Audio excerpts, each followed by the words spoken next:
Oh, I'm free again. Seriously, Elite. What a show. Is there any other kind? Unshackled. We're all in trouble.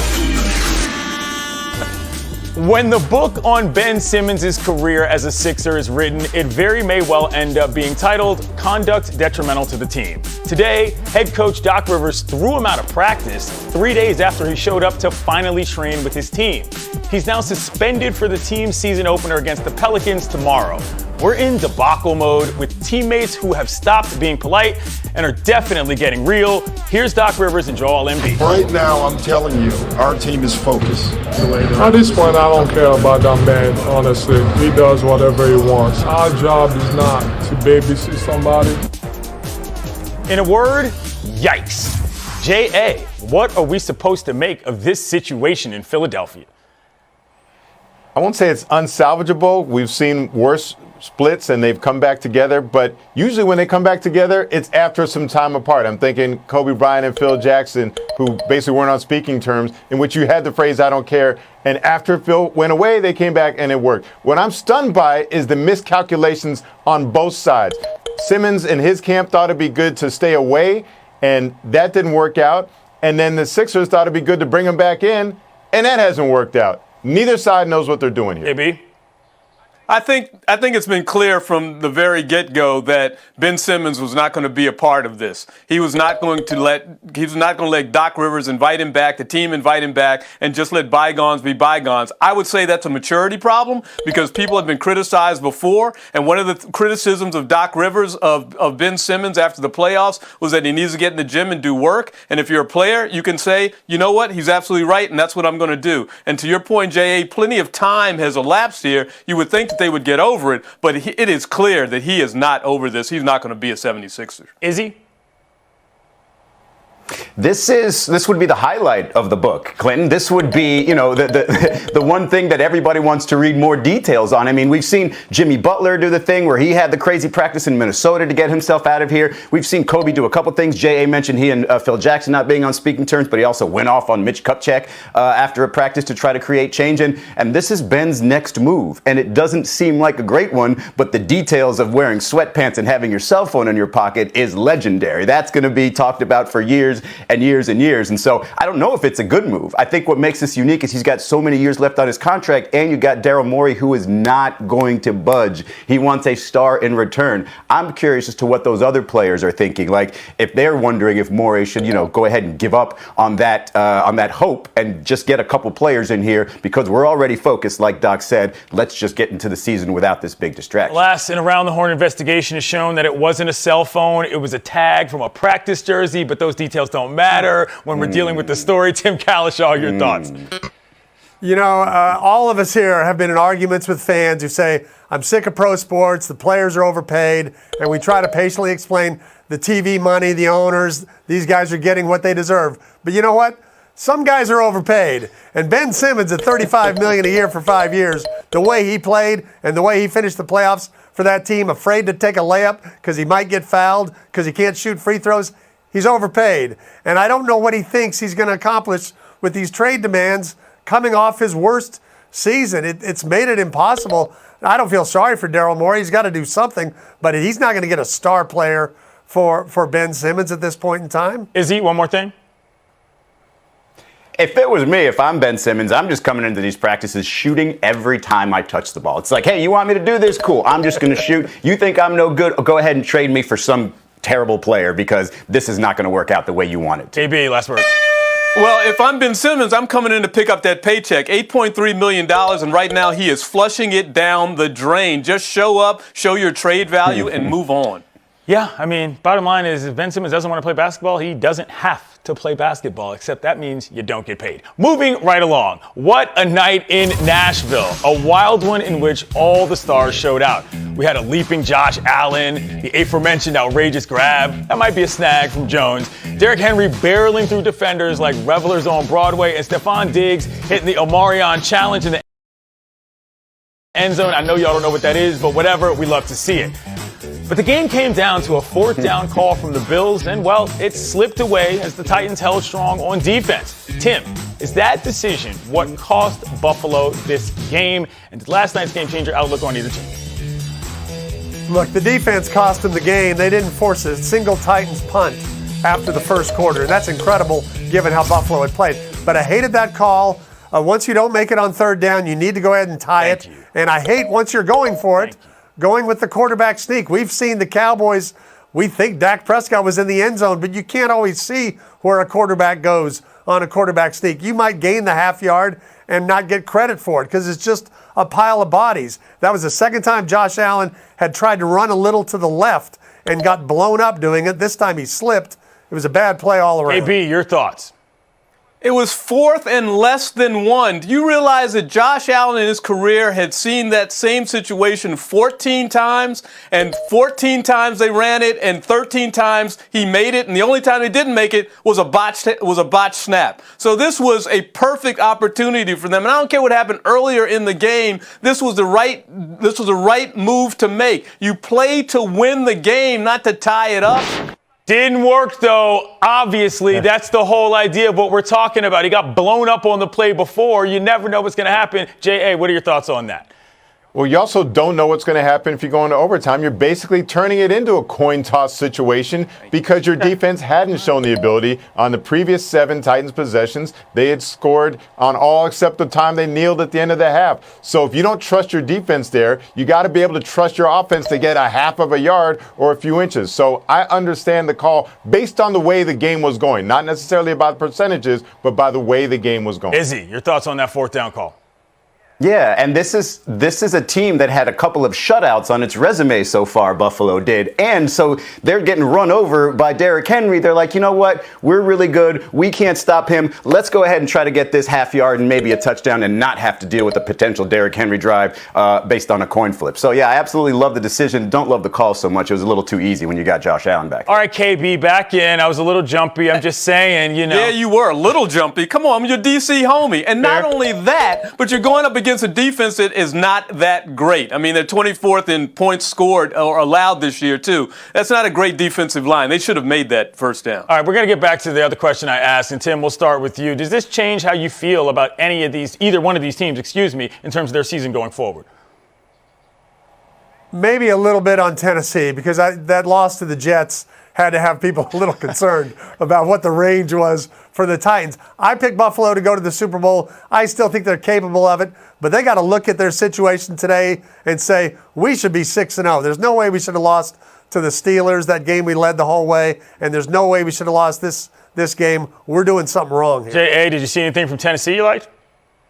Definitely from the Titans because they won a game that they're not supposed to win. They're supposed to get ahead of you and then grind you down with a steady diet of Derrick Henry. Guess what? They didn't have the ball with the lead until the very last possession of the game with 12 seconds left. They were playing from behind basically the entire night every time they got the ball. And guess what? They were up to the challenge. That's impressive. Izzy? Yeah, I think their identity, meaning Tennessee, can actually win some playoff games, can get them through the postseason. I think with that first game of the season, you were a little confused on Tennessee. What are they exactly? Well, look at Derrick Henry's last 5 games. That's the team they are. They can definitely win with that style in the AFC. Buffalo, I think they can remain overwhelming at times and just need a little bit more consistency. But I think with Tennessee, in my opinion on them, changed a little bit because they started the season off a little confused. And Professor Blackistone, the honorable. Yeah. I mean, I think Tennessee's got to feel good about the fact they put up 34 points on the best defense in the league right now, and that they were able to do some ball control, which they should be able to do with a guy like Derrick Henry. They got to feel good going forward. Although I think they got Kansas City coming up next, a little mad, so could be problematic. All right, got a document point here, J.A. There were 7 lead changes in this game. Okay, so they didn't just have a thing. Anyway. Yeah, but every time, every time they got the ball, they didn't have the lead. Yeah. All right, I'll give you points. They like to play with the lead. They didn't have it with the ball. There's your horn. Here's your break. Gutierrez 14, Kalishaw 16. Can't even read these other scores because let me take my glasses off. Oh, there we go. Blackistone, you've got 12. And Adonde's. I believe it's Grand Slam around here, sir. And the Red Sox have 20 home runs. No other team has more than 9 in the postseason. I really thought the Astros had better pitching, even without McCullers. That obviously lowered it. But I thought they had better pitching than Boston because Boston's starting pitching was such a mess. But it hasn't even been close. Houston's pitching has just been getting crushed. I believe that's the point and the match. Goldfinger. J.A. Well, like the beer sign, maybe we should readjust it to Slamuel Adams, right? The way the Red Sox are going.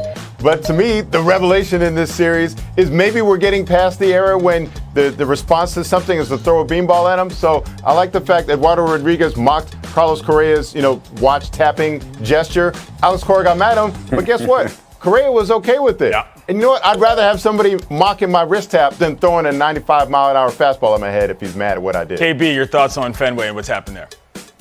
646 slugging percentage over the first 3 innings, 377 batting average over the first 3 innings. If they can't throw cold water on that as a pitching staff from the Astros, they cannot play against this Red Sox team. And then not only that, but you saw the heart of that team. The Astros go, I think, 0 for 12 last night. Bregman's got to get going. Gurriel's got to get going. If they can't, they're done. Izzy to the Stros, what's your thoughts? Yeah, JD Martinez keeps being such a huge part of this team since he's come back. Kike Hernandez, I don't understand what he's doing exactly out of nowhere. And you talk about that Astros pitching staff. You got Zach Greinke in this game tonight. Man, he's been struggling against righties this season. And those two guys right there, JD Martinez and Kike Hernandez, they might continue to light it up against him. Doesn't look good for them. Tim, is this a must-win tonight? Pretty musty for Houston. I think if they're down 3-1, come on, they're not going to win tomorrow. What's wrong with that? Pretty musty? A lot of things are wrong with pretty musty. We're looking for an answer. Nothing wrong with that. J.A. Tim, you said musty. How about rusty? Zach Greinke's only thrown a total of 49 pitches in his last 2 appearances. Is he ready to eat some innings up in this game? I don't even know if we ask our starters to do that anymore, but I don't think Greinke's capable of it. Maybe. Must or go home. That's what this game is all about tonight with the Astros. Otherwise, if they don't get it going tonight, they're done. Izzy. Yeah, for nothing else, just to get that pitching staff in order. But that's requiring, like J.A. said, a long game out of Greinke. I don't know if you can get that today. All right. Moving on. You could call the lead up to the 75th season of the NBA, I don't know, Jordan-esque. I'm kidding. In all seriousness, the talent in this league is off the charts, and we get it underway tonight. Nets versus Bucks, picking up the Eastern Conference, where the Eastern Conference semis ended last year. Durant towing that line, Kyrie not towing the line now. By the way, and speaking of children, Giannis is multitasking these days, and we love to see it. I have to go take care of my kid back home. He needs me right now. So let's make this as quick as possible. Well, how excited are you? I'm very excited. Joking. Does the East run through Milwaukee or Brooklyn, KB? Oh, it runs through the champions. You just put it up there. Why would it run through Brooklyn? They haven't won anything. They're down a player. Not only that, remember the Bucks are picking up DiVincenzo again, a starter from last year who got hurt at the end of the year. They get Grayson Allen. They lose P.J. Tucker for toughness. They get George Hill. So absolutely runs through. Izzy?